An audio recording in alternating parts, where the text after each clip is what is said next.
salamat po ulit sa inyo Pasensya na ho kayo kung na ano kayo, sakripisyo nyo talagang sobra-sobra na, no?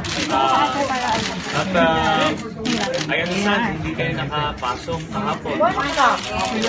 So, yun na nga, kaya na talagang anyway, I'm very, very grateful walang upay na pagkakote sa amin. We are here for you. We're ready to die for you. Yeah. We love you very much.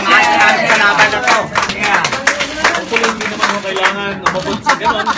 Sana. Pero ganito mo yan. I believe, nakita natin maraming namulat. Maraming nagsalita na. Di ba? Na tama na to. Hindi na pwede ito. Nakita nila with this case. And let me remind everyone, itong ginagawa ni Duterte sa akin ngayon. Ginawa niya ito kay Senator De Lima nung una. Di ba? And sinubukan niyang gawin ito. Maalala niyo yung nag-invento siya ng bank accounts ko raw. Di ba?